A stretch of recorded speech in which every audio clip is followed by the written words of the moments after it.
বেলাল রাদিয়াল্লাহু তাআলা আনহু আজান দিচ্ছেন, ওই বাচ্চাগুলো মুশরিক, তো ওরা আজানকে ব্যঙ্গ করতেছে, বিকৃতি করে ওরাও আজান দিচ্ছে। উদ্দেশ্য হচ্ছে আজানকে নিয়ে ঠাট্টা করা। উদ্দেশ্য কি?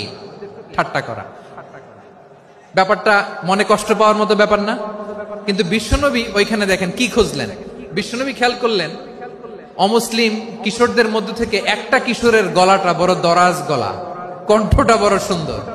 খেয়াল করে দেখলেন যে কিছু কিশোর বেলালের আজানকে ব্যঙ্গ করে, বিকৃতি করে, কিন্তু একজনের কণ্ঠ দেখতে পাচ্ছেন না এত দূরে, কিন্তু কণ্ঠটা বড় সুন্দর, দরাজ গলা। বিশ্বনবী সাহাবীদেরকে বললেন, ধরো এগুলারে, ধরো।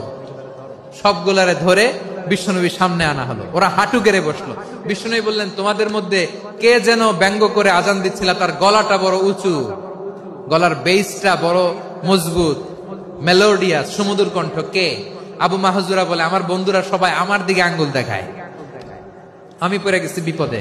রাসূল সাল্লাল্লাহু আলাইহি ওয়াসাল্লাম বাকি অমুসলিম তরুণদেরকে ছেড়ে দিলেন, বললেন তোমরা যাও। এবার আবু মাহজুরারে পাইছে।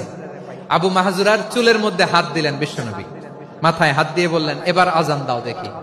আবু মাহজুরা বলে, আমি তো আজান দিতে জানি না, কারণ আমি তো বেলালেরটা শুইনা দিছি, আমার তো মুখস্থ নাই, আমি তো আজান দিতে জানি না।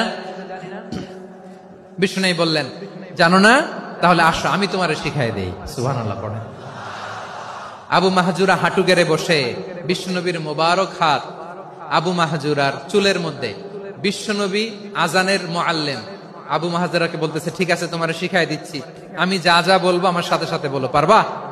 আবু মাহজুরা বলে, পারবো। বিশ্বনবী আজান দিচ্ছেন মাথায় হাত দিয়ে, আল্লাহু আকবার, আল্লাহু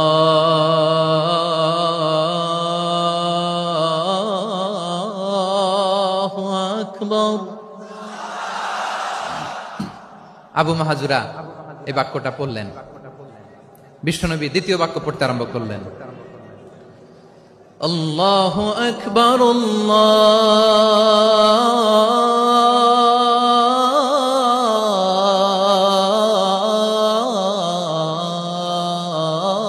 আল্লাহু আকবার। আবু মাহজুরা এই বাক্যটাও বললেন। বিশ্বনবী আবু মাহজুরার মাথার মধ্যে হাত দিয়ে তৃতীয় বাক্য বললেন, আশহাদু আল্লা ইলাহা ইল্লাল্লাহ